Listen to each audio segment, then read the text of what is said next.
Hello friends, welcome to our channel. जैसा कि आप लोग देख सकते हैं कि आज का यह प्रैक्टिस सेट नंबर 109 है। ठीक है, इससे पहले हम 108 तक प्रैक्टिस सेट कंप्लीट कर चुके हैं। लगभग 4000 प्लस क्वेश्चंस आपके कवर हो चुके हैं। तो जो लोग चैनल पे नए हैं अवश्य सब्सक्राइब कर लें। चलिए शुरू करते हैं आज की क्लास। इसमें आरआरबी द्वारा पूछे गए जीके जीएस के प्रीवियस ईयर क्वेश्चंस आपको कवर कराए जा रहे हैं। ठीक है, रेलवे द्वारा जो प्रीवियस ईयर में पूछे गए क्वेश्चंस हैं वही आपको कवर कराए जा रहे हैं। आज टोटल हम कराएंगे आपको 43 क्वेश्चंस। ठीक है, चलिए देखेंगे। पहला क्वेश्चन क्या हो जाएगा, नींद का अध्ययन क्या कहलाता है। तो नींद का अध्ययन क्या कहलाता है। आपके पास में रहेगा 5 सेकंड का समय आंसर गेस करने के लिए। ठीक है, तो नींद का अध्ययन क्या कहलाता है।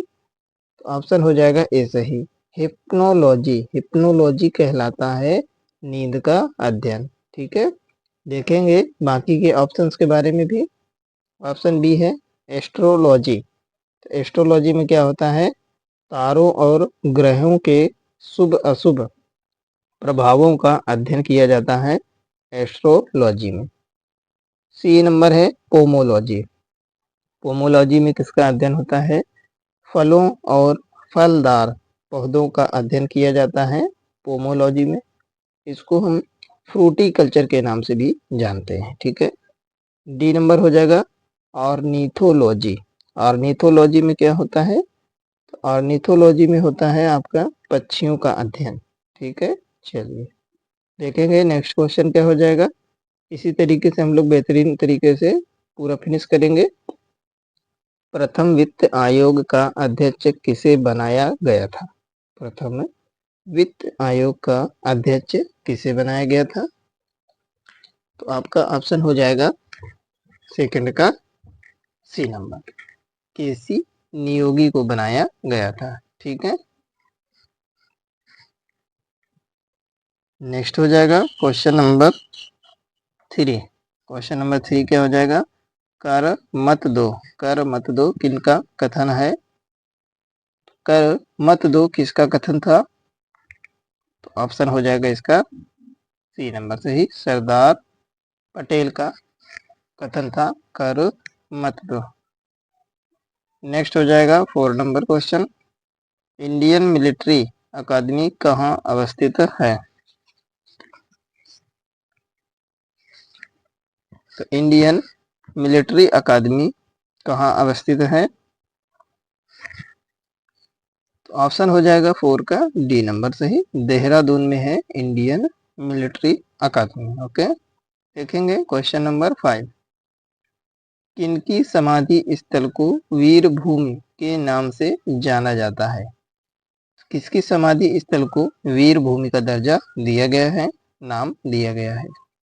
तो ऑप्शन हो जाएगा 5 का डी नंबर, राजीव गांधी के समाधि स्थल को वीर भूमि का नाम दिया गया है।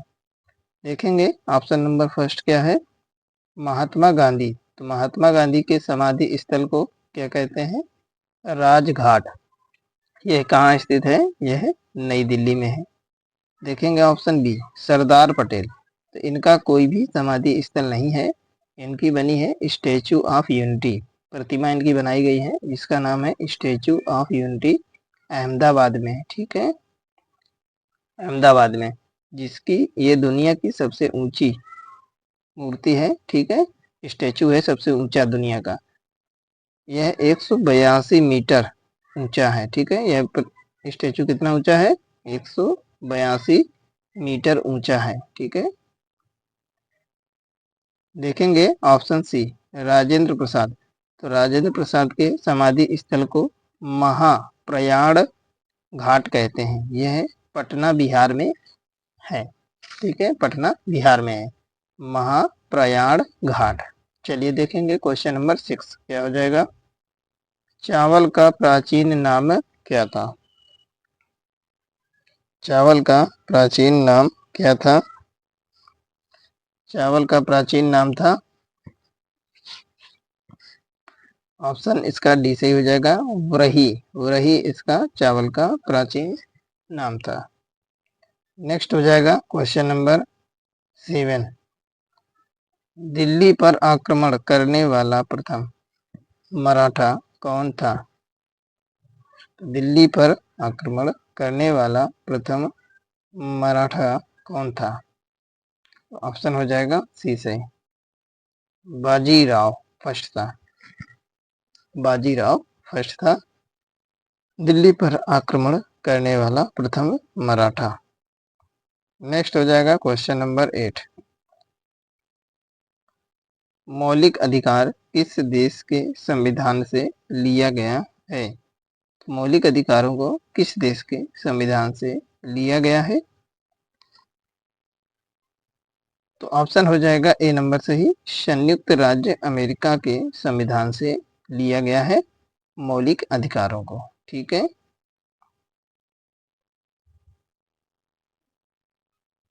तो आपका आंसर कौन सा सही हो जाएगा? मौलिक अधिकारों को कौन से संविधान से लिया गया है, किस देश के संविधान से लिया गया है?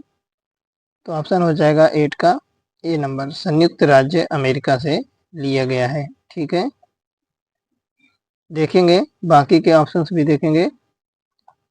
बाकी के ऑप्शंस क्या हैं आपके? रूस देखेंगे, रूस से क्या क्या लिया गया है? तो रूस से लिया गया है आपका मौलिक कर्तव्यों को और सामाजिक आर्थिक राजनीतिक न्याय के आदर्शों को लिया गया है रूस के संविधान से। ठीक है, देखेंगे जर्मनी, जर्मनी के संविधान से क्या लिया गया है? तो जर्मनी के संविधान से लिया गया है आपातकाल।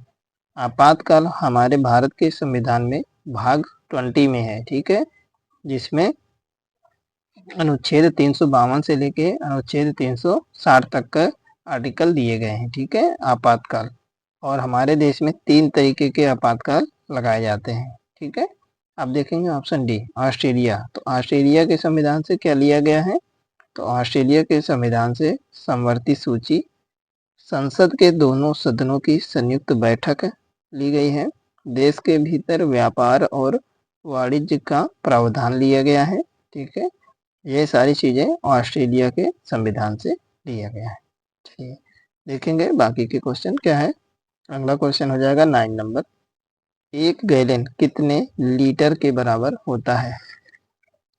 1 गैलन कितने लीटर के बराबर होता है?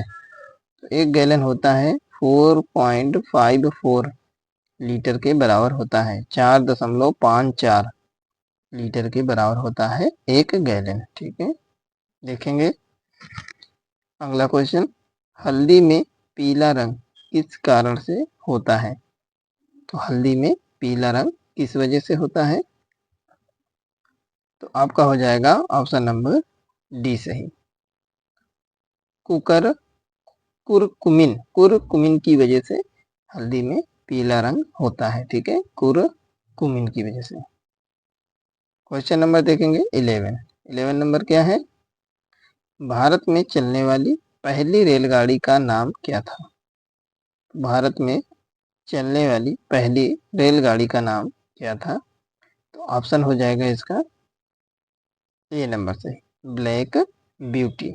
ठीक है, ब्लैक ब्यूटी के नाम से जानते थे भारत में चलने वाली पहली रेलगाड़ी को। देखेंगे अगला क्वेश्चन, सबसे पहला नाभिकीय रिएक्टर किसने बनाया था? सबसे पहला नाभिकीय रिएक्टर किसने बनाया था? तो 12 का हो जाएगा ऑप्शन नंबर कौन सा सही? तो ए नंबर सही हो जाएगा, एनरिको फर्मी ने बनाया था नाभिकीय रिएक्टर सबसे पहला वाला। देखेंगे क्वेश्चन नंबर 13 क्या हो जाएगा? तो मानव रक्त का पीएच मान कितना होता है? तो मानव रक्त का पीएच मान कितना होता है? तो ये सबको पता होना चाहिए, बहुत ही इंपॉर्टेंट क्वेश्चन है और अक्सर एग्जाम में पूछा जाता है। तो ऑप्शन हो जाएगा सी, 7.4 होता है मानव रक्त का पीएच मान। ठीक है, देखिए जो पीएच वैल्यू होती है वह 0 से लेके 14 तक होती है। ठीक है, जिसमें कि 0 से 7 तक के जो होते हैं वो अम्लीय होते हैं। ठीक है, और 7 से 14 तक के पीएच वैल्यू क्षारीय मानी जाती है, और जो वैल्यू 7 होती है उसको उदासीन मानते हैं। ठीक है, उदासीन मानते हैं। ठीक है, सेवन वैल्यू को। आगे देखेंगे क्वेश्चन नंबर 14 क्या हो जाएगा? आसियान का मुख्यालय कहाँ है? आसियान का मुख्यालय कहाँ पर है? तो बहुत ही अच्छा क्वेश्चन है, अक्सर रिपीट होता है। ऑप्शन हो जाएगा ए सही, जकार्ता में है आसियान का मुख्यालय। देखेंगे क्वेश्चन नंबर 15 क्या हो जाएगा। क्वासियोरकर रोग किसकी कमी से होता है? क्वासियोरकर रोग किसकी कमी से होता है? क्वासियोरकर रोग हो जाता है। ऑप्शन इसी दो ऑप्शन में से आपका एक आंसर सही है। कौन सा सही होगा आपको बताना है। तो ऑप्शन इसका सही हो जाएगा बी नंबर। ठीक है, प्रोटीन की कमी से हो जाता है क्वासियोरकर रोग। हो जाएगा क्वेश्चन नंबर 16। क्वेश्चन नंबर 16 क्या हो जाएगा। 14वां वित्त आयोग के अध्यक्ष कौन है? 14वें वित्त आयोग के अध्यक्ष कौन है? तो हो जाएगा 16 का कौन सा आंसर सही? C number, Y V Reddy हैं 14वें वित्त आयोग के अध्यक्ष। क्वेश्चन नंबर 17 देखेंगे। तड़ित चालक का आविष्कार किसने किया था? तो तड़ित चालक का आविष्कार किसने किया था? तो ऑप्शन हो जाएगा आपका ए सही, बेंजामिन फ्रैंकलिन ने तड़ित चालक का आविष्कार किया था। अगला हो जाएगा क्वेश्चन नंबर 8। निम्बामकम मीनामकम, ठीक है, मीनामकम हवाई अड्डा कहाँ है? तो मीनामकम हवाई अड्डा कहाँ पर है? कौन सा आंसर सही हो जाएगा? मीनामकम हवाई अड्डा है चेन्नई में। ऑप्शन बी सही हो जाएगा। देखिए फ्रेंड्स, काफ़ी संख्या में लोग इस सीरीज से जुड़ रहे हैं क्योंकि यह सीरीज आरआरबी द्वारा पूछे गए क्वेश्चंस की प्रीवियस ईयर सीरीज है। ठीक है, बहुत ही बेहतरीन तरीके से आपका सेशन चलेगा रेगुलर। ज़्यादा से ज़्यादा सब्सक्राइब करें ताकि डेली वीडियो की नोटिफिकेशन आपको टाइम से मिल सके। ठीक है, पसंद आया है तो लाइक अवश्य किया करें। ठीक है, अपने फ्रेंड सर्कल में शेयर भी करें। चलिए देखेंगे 19 नंबर क्वेश्चन। कोयले की खान में काम करने वालों को कौन सा रोग होता है? कोयले की खान में जो लोग काम करते हैं उनमें कौन सा रोग हो जाता है? तो ऑप्शन हो जाएगा ए सही, सिलोकोसिस रोग हो जाता है। कौन सा रोग? सिलोकोसिस रोग हो जाता है। नेक्स्ट हो जाएगा 20 नंबर क्वेश्चन। दूध का सफेद रंग किसकी उपस्थिति के कारण होता है? तो दूध का जो सफेद रंग होता है वह किसकी उपस्थिति के कारण होता है? तो ऑप्शन हो जाएगा 20 का सी नंबर से, केसीन। केसीन की उपस्थिति के कारण होता है दूध का सफेद रंग। नेक्स्ट हो जाएगा 21 नंबर क्वेश्चन। सर्वाधिक विद्युत ऋणात्मक तत्व कौन सा है? सर्वाधिक विद्युत ऋणात्मक तत्व कौन सा है? तो ऑप्शन बी हो जाएगा फ्लोरीन। फ्लोरीन है सर्वाधिक विद्युत ऋणात्मक तत्व। नेक्स्ट हो जाएगा 22 number question. Cripps mission Bharatvarsh किस वर्ष आया था? क्रिप्स मिशन भारत किस वर्ष आया था? क्रिप्स मिशन जो है भारत आया था आपका ऑप्शन नंबर हो जाएगा 22 का सी। 1942 ईस्वी में आया था क्रिप्स मिशन भारत। नेक्स्ट हो जाएगा क्वेश्चन नंबर 23। ईसा मसीह को किस दिन सूली पर चढ़ाया गया था? तो ईसा मसीह को किस दिन सूली पर चढ़ाया गया था?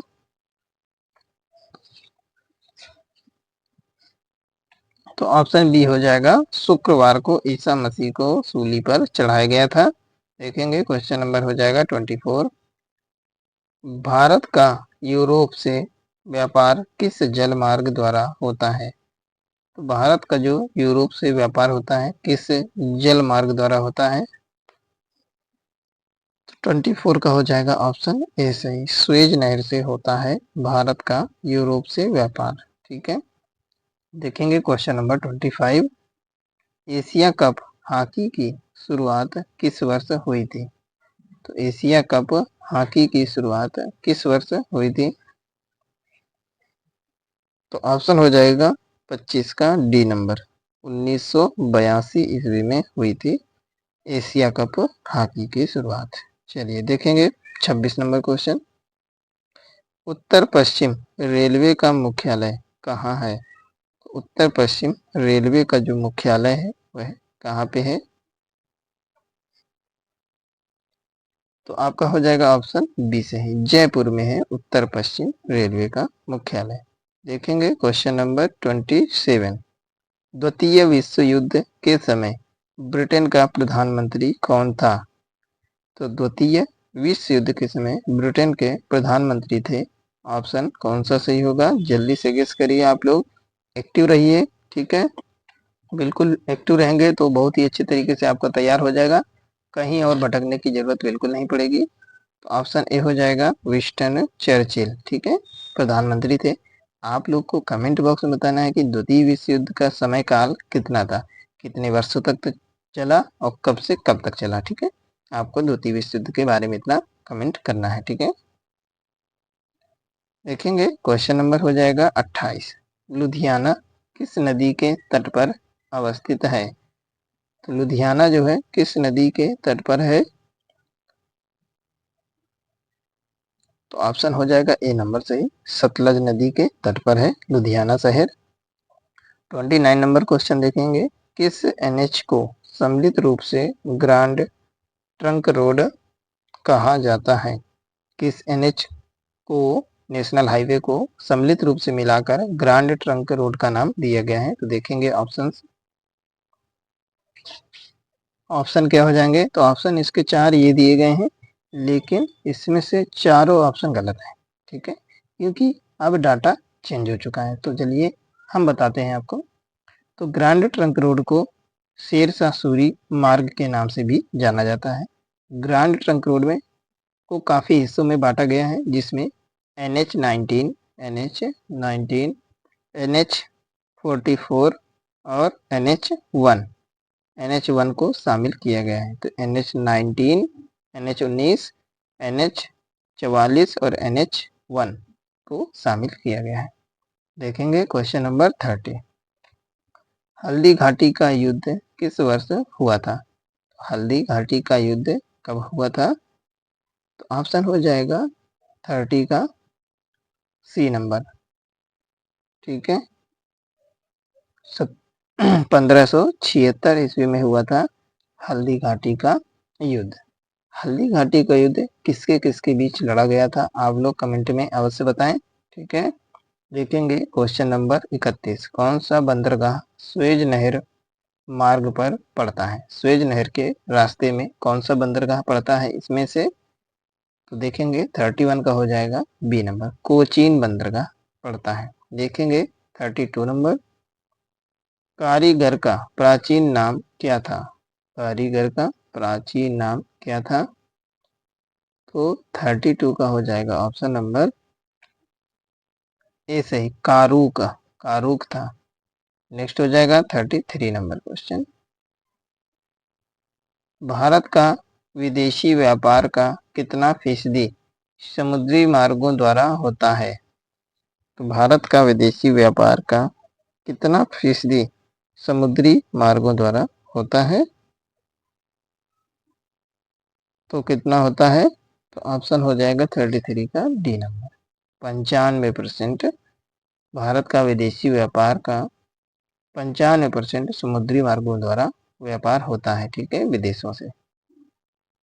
तो समुद्र पे समझ लीजिए कितना ज़्यादा हम लोग डिपेंड हैं। भारत में माप की मीट्रिक प्रणाली किस वर्ष प्रभावी हुई? भारत में माप की मीट्रिक जो प्रणाली है किस वर्ष से प्रभावी हुई? तो 34 का हो जाएगा ए नंबर, 1 अक्टूबर सन 1957 से मीट्रिक प्रणाली लागू हुई। देखेंगे 35 नंबर क्वेश्चन। जनगणना का महाविभाजक वर्ष किसे कहा जाता है? तो जनगणना का महाविभाजक वर्ष किसे कहा जाता है? देखिए फ्रेंड्स, अगर आप लोगों ने टेलीग्राम और व्हाट्सएप का ग्रुप ज्वाइन नहीं किया तो डिस्क्रिप्शन में उसका लिंक दिया गया है, अवश्य ज्वाइन करें। विटामिन टॉपिक लगभग 45 मिनट में पूरा फिनिश किया गया है, आप लोग अवश्य जाके देखें। ठीक है, तो 35 का हो जाएगा ऑप्शन नंबर बी सही। 1921 को जनगणना का महाविभाजक वर्ष कहा गया है। देखेंगे क्वेश्चन नंबर 36। जौ का प्राचीन नाम क्या था? जौ का प्राचीन नाम क्या था? तो ऑप्शन हो जाएगा 36 का बी, यव। जौ का नाम यव था। देखेंगे 37 नंबर क्वेश्चन। व्यक्तिगत सत्याग्रह आंदोलन का नेतृत्व सर्वप्रथम किसने किया था? व्यक्तिगत सत्याग्रह आंदोलन का नेतृत्व सर्वप्रथम किसने किया था? तो ऑप्शन हो जाएगा सी सही, विनोबा भावे ने किया था। ठीक है, अगला हो जाएगा 38 नंबर क्वेश्चन। पहले वित्त आयोग का गठन किस वर्ष हुआ था? पहले वित्त आयोग का गठन किस वर्ष हुआ था? तो ऑप्शन हो जाएगा 38 का बी नंबर, 1951 में हुआ था पहले वित्त आयोग का गठन। अगला हो जाएगा क्वेश्चन नंबर 39। सी रंगराजन किस वित्त आयोग के अध्यक्ष थे? सी रंगराजन किस वित्त आयोग के अध्यक्ष थे? तो ऑप्शन हो जाएगा सी, 12वें नंबर के अध्यक्ष थे। 12वें वित्त आयोग के अध्यक्ष थे सी रंगराजन। ठीक है, देखेंगे क्वेश्चन नंबर 40। खीरे में कड़वाहट, खीरे में जो कड़वाहट होती है वह किसकी उपस्थिति के कारण होती है? खीरे में कड़वाहट जो होती है वह किसकी उपस्थिति की वजह से होती है? तो ऑप्शन हो जाएगा ए से, कुकुरबिटेसिन की वजह से खीरे में कड़वाहट आती है। देखेंगे क्वेश्चन नंबर 41। इटली का एकीकरण किस वर्ष हुआ था? इटली का एकीकरण किस वर्ष हुआ था? तो ऑप्शन हो जाएगा 41 का ए नंबर, 1861 ईस्वी में हुआ था। नेक्स्ट हो जाएगा क्वेश्चन नंबर 42। गति के नियम को किसने परिभाषित किया था? तो गति के नियम को किसने परिभाषित किया था? तो 42 का हो जाएगा डी नंबर, न्यूटन ने गति के नियम को प्रतिपादित किया था। ठीक है, इन्होंने गति के 3 नियम दिए थे। ठीक है, न्यूटन ने गति के 3 नियम दिए थे। देखिएंगे बाकी के ऑप्शन देखेंगे। आइंस्टीन जो थे इन्होंने प्रकाश के समीकरण की खोज की थी, E बराबर mc², इसकी खोज की थी। ठीक है, आइंस्टीन ने। ऑप्शन बी है रदरफोर्ड, इन्होंने अल्फा कणों के बारे में जानकारी दी थी, अल्फा कणों के बारे में जानकारी दी थी। ठीक है, परमाणु की जानकारी दी थी। गैलीलियो ने दूरबीन की खोज की थी। गैलीलियो ने किसकी खोज की थी? दूरबीन की खोज की थी। ठीक है, रदरफोर्ड और किसमें है? देखिए, प्रोटॉन की खोज रदरफोर्ड ने की थी। ठीक है, प्रोटॉन की जो खोज है, प्रोटॉन का जो नामकरण है वह रदरफोर्ड ने दिया था। तो इस तरीके से देख सकते हैं। देखेंगे लास्ट क्वेश्चन। आंवले में कसैलापन किसके कारण होता है? आंवले का जो कसैलापन होता है वह किसकी उपस्थिति की वजह से होता है? तो ऑप्शन हो जाएगा इसका सी नंबर सही, टैनिन की वजह से आंवले में कसैलापन आता है। ठीक है, और ऑप्शन ए जो आपका दिया गया है कैरोटीन, तो ये गाजर में इसकी वजह से ही रंग आता है, कैरोटीन की वजह से। ठीक है, और जो ऑप्शन डी है केसीन, तो दूध में यह पाया जाता है केसीन, जिसकी वजह से उसका रंग सफ़ेद होता है। ठीक है, चलिए इसी प्रकार से रेगुलर क्लासेस पाने के लिए चैनल को सब्सक्राइब करें, इससे हमको मोटिवेशन मिलता है। और ये सब काम आप लोग बिल्कुल फ्री ऑफ कॉस्ट कर सकते हैं, कोई आपका रुपया नहीं लगता है भी। प्लीज़ आप लोग ज़्यादा से ज़्यादा सपोर्ट करें। मिलते हैं नेक्स्ट क्लास में। Okay, take care.